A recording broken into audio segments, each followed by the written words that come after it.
We all know the Earth is actually... Are we doing this? Okay, no, we're not doing that. What?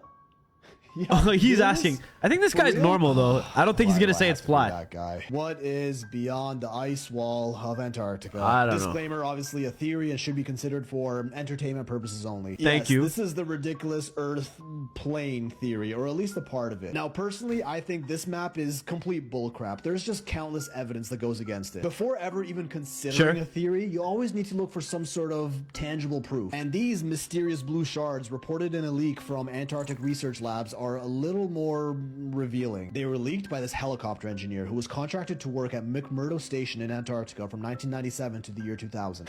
And if you don't know, what does the blocks have to do? Usually where shit goes down. So this engineer, let's call him Jimmy Boy, claimed that he befriended a few of the scientists doing research there in 1998. The scientists told him that they had two types of ice they worked with down there. There was this ice that they drilled cores out of boreholes in the ground that was cold to the touch, usually clear or some shade of white, and melted into water. Almost all of Antarctica, and by doing that you can see how long the ice has been there, is covered with this type of ice, which is just normal ice. Clearly this wasn't their main focus of research. The only times they ever actively study this ice is when film crews from like National Geographic came down to film a documentary. The other 95% of the time they studied the forbidden sky ice, totally different than the ice that we're used to. Jimmy wasn't allowed in the labs. I've never heard of this.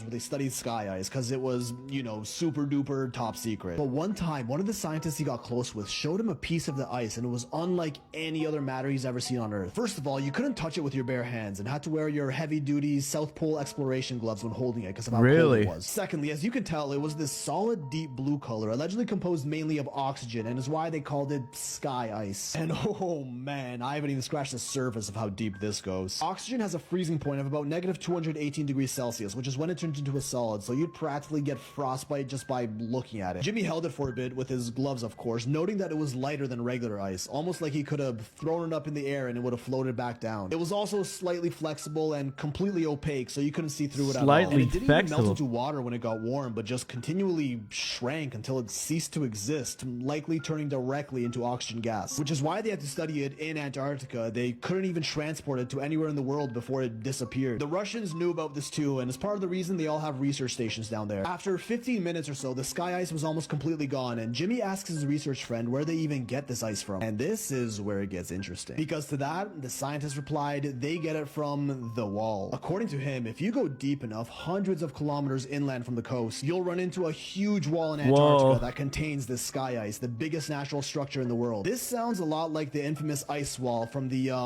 pancake Earth theory, which states there's a giant wall of ice that surrounds our entire planet, and there's even more land beyond this wall if you somehow manage to get past it, including the legendary lands of Atlantis, Mu, the Garden of Eden, and even Asgard. Obviously just an incredible stretch of a theory, but interesting to see the ice wall mentioned in a scientific setting here. Now buckle in, because this is where it actually gets insane, in case you felt like it wasn't already. The US has known about this sky ice for decades, and back in the 60s they actually tried boring a tunnel through the ice wall. They built a special boring machine made for the super cold temperatures of the sky ice wall and started digging. For the first 2 miles or so, the floor was solid rock, but after that, even the ground under them became the bright blue sky ice, until they got about 5 to 10 miles deep after an entire year of boring, which is pretty damn far and still no sight of the other side. And they realized the tunnel was shrinking and eventually got so small that they could barely even move their machine anymore. Turns out sky ice, when exposed to warmer temperatures, just dissipates into thin air, but in colder temperatures, like inside the tunnel, it regenerates itself. Eventually, the tunnel got so tight it became too difficult to continue boring, so they scrapped the project, ditched the machine, and after many decades, the hole they dug into the wall has now been completely sealed. Now, some people say this sky ice wall sounds almost exactly like what would be called the dome or the firmament in the